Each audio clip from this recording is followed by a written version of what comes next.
lá o nosso Brian Defende, trazendo informações importantes direto da Europa. Brian, mais uma vez, agora é para você também, boa tarde. Tem que falar os seus destaques aí direto da Europa. Um abração para você. Boa tarde, meu amigo Fred, tudo bem com você? Diretamente aqui de Portugal, é uma honra falar com você mais uma vez. E estamos aqui com as principais notícias da Europa e do mundo, para vocês que estão acompanhando o download da notícia agora ao vivo, seja no carro, na internet, né, pelas plataformas digitais. E a gente já começa falando aqui de Portugal, Fred, que nós tivemos eleição no fim de semana. Eleições, então vamos trazer informações das eleições e só pela imagem, tem gente que não está nos ouvindo, tem gente que está vendo pela imagem. Nosso Brian de novo com o seu super guarda-chuva, porque não para de chover, segue chovendo em Portugal, é inacreditável o tamanho, né, da chuva maltratando aí a todos em Portugal. Vamos lá, Brian, falar das eleições em Portugal.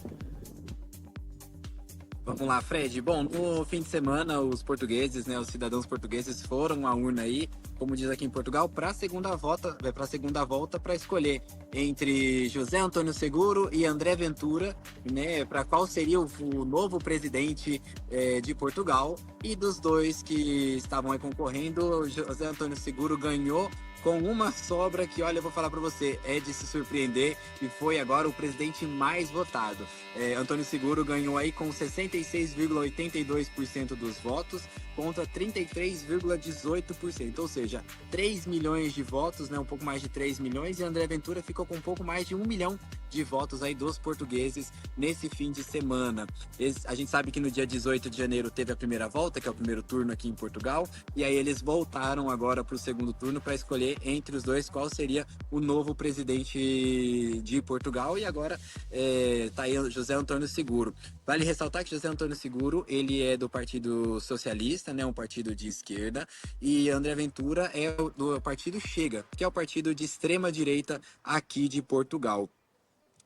Já ontem, né, o José Antônio Seguro, a gente fala aqui como Seguro, né? O Seguro se encontrou com o atual presidente Marcelo Rebelo de Sousa no Palácio de Belém. Eles já começaram as conversas e as tratativas para a mudança de governo que acontece agora, no dia 9 de março, aqui em Portugal, vai ser a posse presidencial. Os dois se encontraram ali no Palácio do Presidente, né? Tiveram uma conversa para fazer a transição da pasta, de como vai funcionar essa transição, começar as tratativas que já se iniciaram aí esta semana.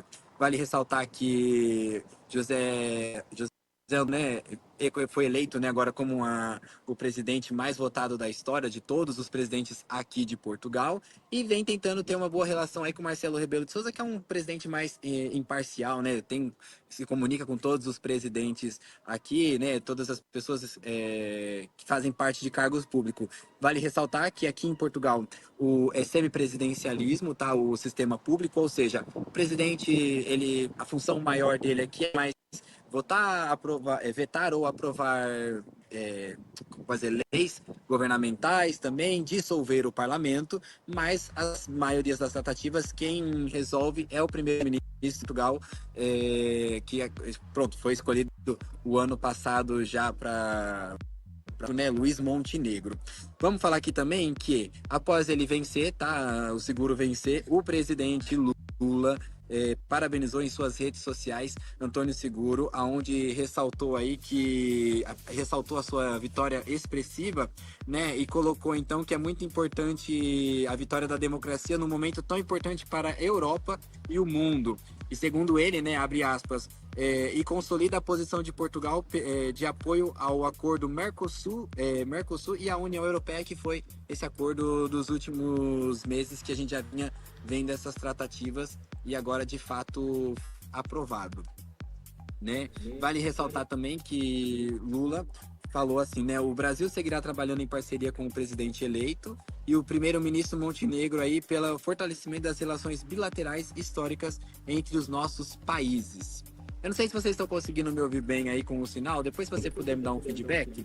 Brian, você paralisou em um certo momento, mas foi rápido e você voltou normal, tá? Áudio e vídeo tá normalizado. Eu sei que pro repórter é sempre importante um sinal da base, para saber que tá tudo ok sim. Vamos continuar. Então, pronto, é que às vezes tá dando uma travada aqui para mim, só para eu saber. Então, o Lula ressaltou aí sobre essa parceria de Portugal com o Brasil, né? Uma vez que a grande maioria das comunidades que vive aqui, a unidade que vive aqui em Portugal de imigrantes é a brasileira, né? E Lula também ressaltou isso sobre a relação bilateral e histórica entre os países e a defesa do multilateralismo e do desenvolvimento sustentável dos dois países, Portugal e Brasil, têm. Outro também que deu os parabéns foi o presidente Emmanuel Macron. Ele colocou, felicitando, né, José Antônio Seguro aí nas redes sociais, e colocou: trabalharemos juntos para reforçar os laços entre Portugal e França e dar vida ao nosso Tratado de Amizade e Cooperação, assinado no Porto durante a minha visita há quase um ano, ao serviço dos franceses e dos portugueses e de uma Europa que decide por si mesma, mais competitiva, mais soberana, mais forte. Então, esse aí foi as duas falas principais aqui da Europa, que foi Emmanuel Macron, que é o presidente da França, e Luiz Inácio Lula da Silva, que é o presidente do Brasil, que emitiram as suas notas aí parabenizando o novo, né, presidente de Portugal, José Antônio Seguro, do PS, Partido Socialista, um partido de esquerda, né? Vale ressaltar também que a Europa nos últimos meses vem ganhando grande expressividade aí da direita ganhando, mas Portugal foi na contramão aí, elegendo um candidato da esquerda. Fred. Mais algum destaque direto de Portugal, né? Em relação às chuvas também, eu gostaria que você falasse mais um pouquinho se há previsão de, pelo menos, um cessar da água aí em Portugal. Aqui em São Paulo também chove bastante. Hoje uma manhã muito chuvosa e previsão de chuva mais forte aqui na parte da tarde. Em Portugal, mais uma coisa sobre a chuva e mais algum destaque, Brian? Sim, Fred, olha, a chuva não vai parar pelos próximos dias, só no fim de semana vai dar uma trégua, que no sábado e no domingo está previsto aparecer um solzinho, aquele solzinho bem fraquinho, né?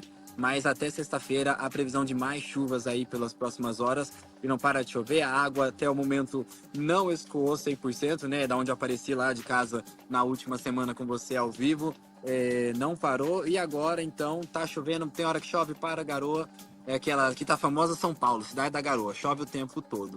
De destaque aqui de Portugal, não, mas nós vamos falar agora também sobre a eleição que aconteceu no Japão, né? Vale ressaltar que no começo de janeiro nós falamos que a primeira-ministra, a primeira mulher sendo primeira-ministra do Japão, né? A Takaishi Sanai, ela dissolveu o parlamento e convocou uma nova eleição para domingo, agora que aconteceu, e houve também uma vitória expressiva no Japão. Takaishi conseguiu aí 2/3 do parlamento, né? Mostrando ainda mais a sua credibilidade para as pessoas, para os japoneses e para o parlamento. E aí a gente tem a imagem de como ficou agora o parlamento com ela, né? Após essa nova votação que teve no fim de semana, e o pessoal vai mostrar para vocês aí já, colocar na tela. Olha como que ficou.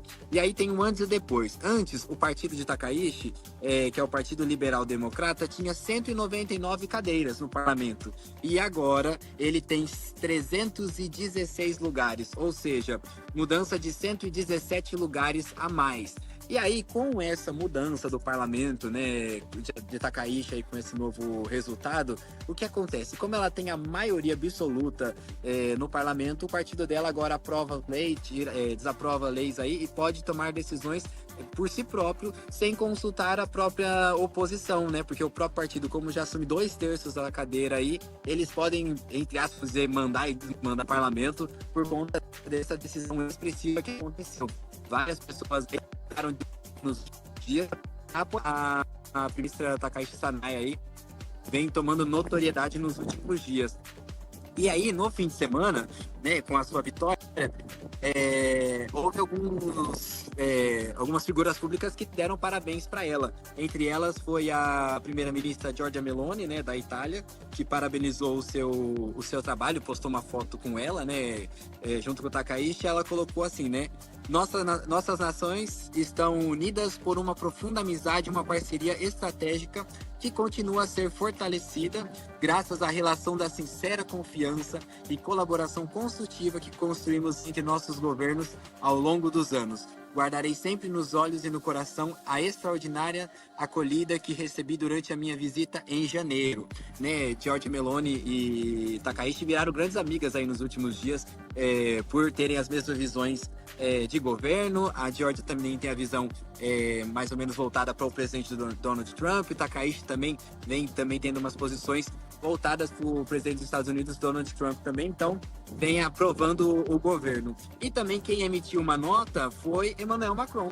O presidente da França aí parabenizou a primeira-ministra e, segundo ele, Japão e França compartilham uma parceria excepcional e valores comuns com a presidência francesa do G7. Temos o prazer de continuar nossos esforços com vocês para alcançar grandes ambições.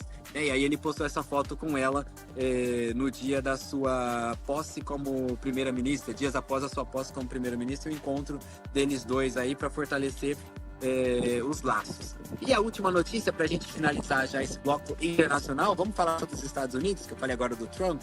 Os Estados Unidos fez mais uma apreensão de um navio petroleiro, né, da Rússia, que estava trafegando pelo Oceano Índico. E aí os Estados Unidos, mais uma vez, né, já é o segundo navio em menos de um mês que eles barram aí por tentar burlar regras americanas impostas sobre transportes de petróleo, né, sobre as águas aí. E aí esse navio é mais um que é caracterizado sobre aquela frota fantasma que a gente já trouxe aqui na Guardiã, que é aquela frota de navios onde eles desligam radares para não serem capturados, né, pelos Estados Unidos, mas a gente sabe que hoje em dia as águas estão muito mais controladas do que a gente imagina, e os Estados Unidos aí conseguiu capturar o petroleiro da Rússia, mais um para conta dos Estados Unidos aí, né, fortalecendo ainda mais o governo do Trump, que vem tentando demonstrar aí que qualquer frota, qualquer navio que estiver trafegando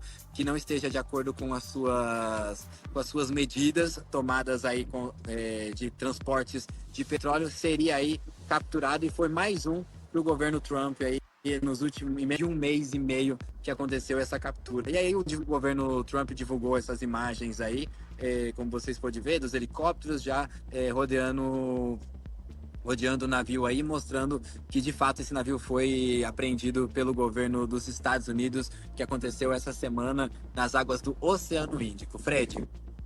Brian, mais uma vez, muito obrigado pela sua participação com o Noticiário Internacional aqui no Download da Notícia, primeira edição. Eu sei que você volta durante a programação, Download da Notícia, segunda edição também. Então, um grande abraço, bom trabalho para você. Obrigado, Fred. Bom trabalho para você. A gente volta mais tarde no Download da Notícia, segunda edição. E muito obrigado a você que permitiu estar acompanhando, entrar na sua casa, no seu carro ou no seu celular. Até mais tarde. Até mais tarde. Muito obrigado. 12:15.